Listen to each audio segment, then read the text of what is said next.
What happens when one of country music's biggest stars walks onto a talk show expecting a friendly conversation, only to face a barrage of personal attacks and condescending questions that push him to his absolute breaking point?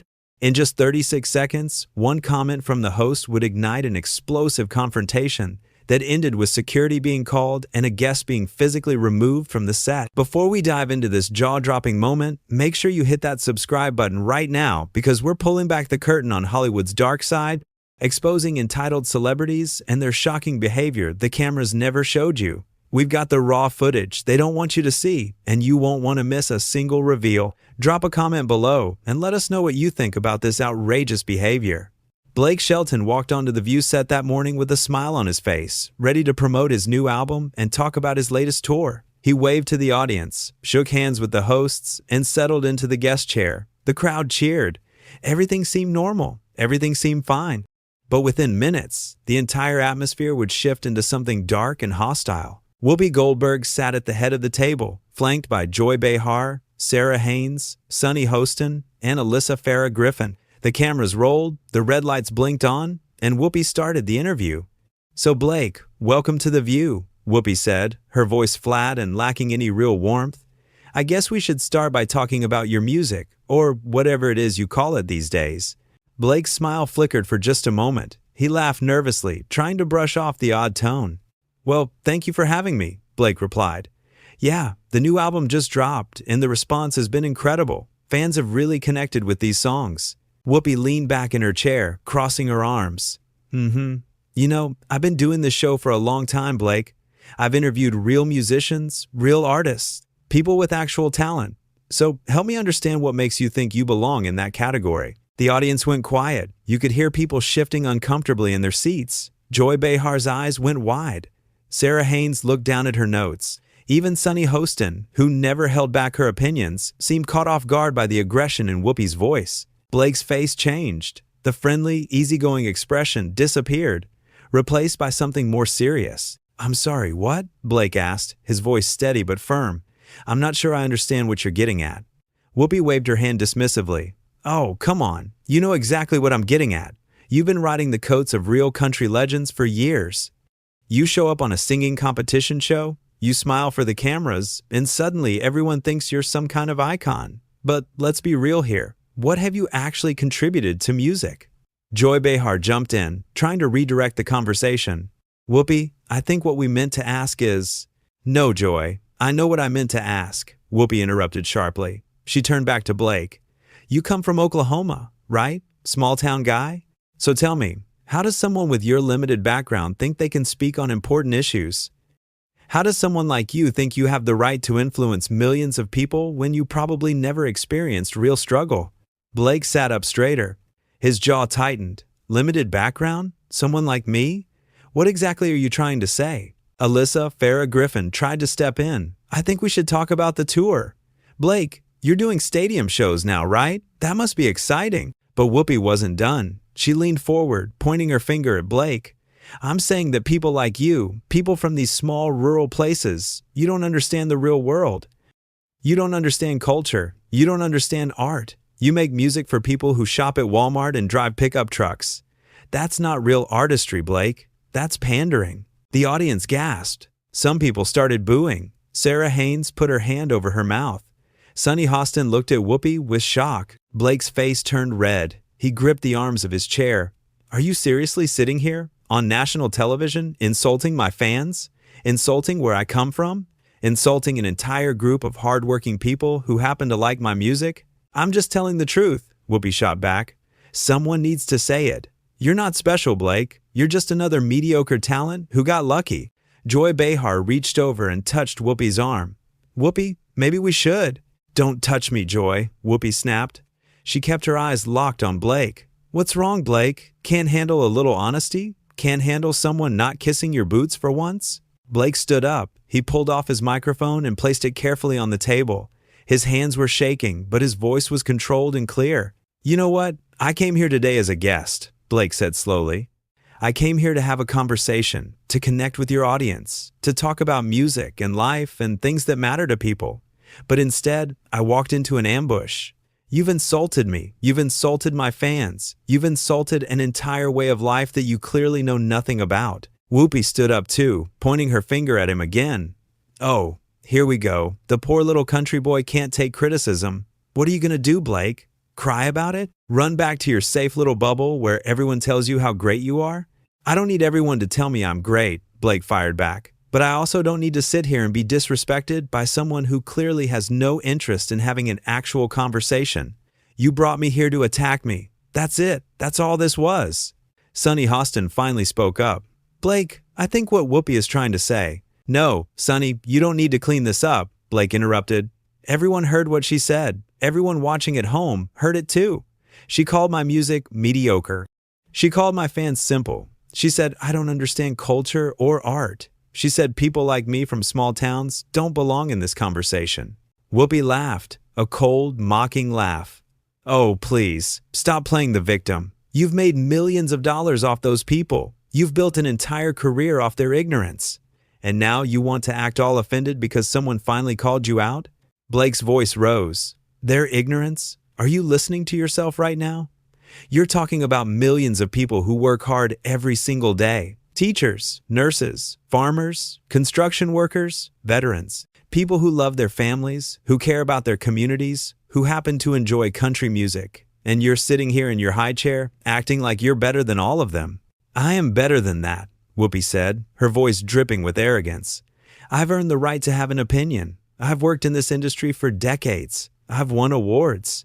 I've made real art. What have you done besides sing songs about trucks and beer? The audience was in complete chaos now. Some people were booing loudly. Others were shouting. Joy Behar stood up, trying to calm everyone down. Sarah Haynes looked like she wanted to disappear. Alyssa Farah Griffin was frantically signaling to the producers off camera. Blake pointed at Whoopi. You want to know what I've done? I've connected with people, real people. I've made music that means something to them. I've been there for them when they needed an escape, when they needed hope, when they needed to feel like someone understood them. That's what I've done, and I'm proud of it. Proud of mediocrity, Whoopi spat. How inspiring. You're unbelievable, Blake said, shaking his head. You sit here every day on this show, acting like you care about people, acting like you're some voice of reason. But really, you're just an elitist bully who looks down on anyone who doesn't fit into your narrow view of what's acceptable. Whoopi's face twisted with anger. How dare you come on my show and talk to me like that? Do you know who I am? Yeah, I know exactly who you are, Blake shot back. You're someone who's so caught up in your own importance that you forgot how to treat people with basic respect. You invited me here, and then you attacked me for no reason. You insulted millions of people who've never done anything to you. And now you're mad because I'm not just sitting here taking it. Joy Behar stepped between them. Okay, let's everyone just take a breath here. This has gotten way out of hand. No, Joy, let him talk. Whoopi said, her voice rising to a shout. Let him show everyone what he really is, a thin-skinned, privileged man who can't handle being challenged. Blake laughed bitterly. Privileged? You're calling me privileged? You're worth millions of dollars. You live in a mansion. You haven't struggled a day in your life. And you have the audacity to lecture me about privilege? Get out, Whoopi said suddenly.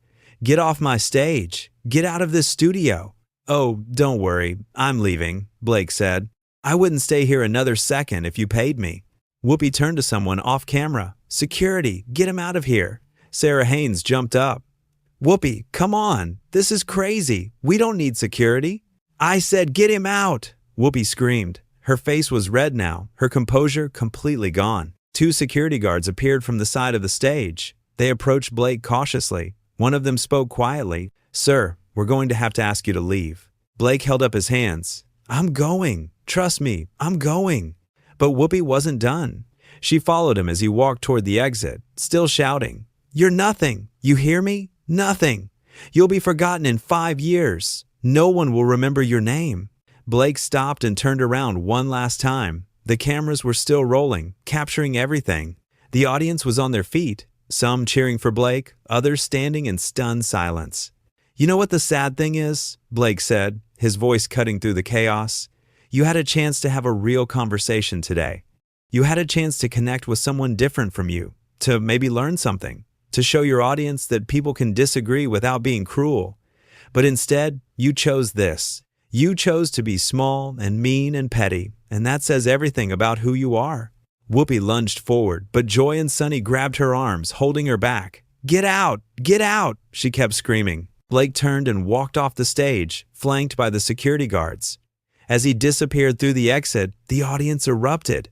Some people were booing Whoopi, others were shouting at Blake. The whole studio had descended into chaos. Back at the table, the remaining hosts sat in shock. Joy Behar's face was pale. Sarah Haynes had tears in her eyes. Sunny Hostin stared at Whoopi with an expression that mixed disbelief and disappointment. Alyssa Farah Griffin grabbed her water glass with shaking hands. Whoopi stood at the front of the stage, breathing heavily, her chest rising and falling with rage. A producer rushed over, whispering urgently in her ear. She pushed him away. "We're going to commercial," she announced to the camera, her voice still shaking with anger. "And when we come back, we'll be talking about why some people just can't handle the truth." The cameras cut away, but the damage was done. In 36 seconds, one comment had started a chain reaction that exploded into one of the most hostile confrontations in daytime television history. Whoopi had pushed too far, said too much, revealed too much of her contempt, and Blake had refused to sit there and take it. Joy Behar leaned over to Whoopi during the commercial break. "What were you thinking? That was completely out of line." "I don't need a lecture from you, Joy," Whoopi snapped back. "Yes, you do," Sunny Hostin said firmly. "We all just watched you attack a guest for no reason. You humiliated him. You humiliated us. You humiliated this show." Sarah Haynes nodded. "She's right, Whoopi. That was awful. He didn't deserve that."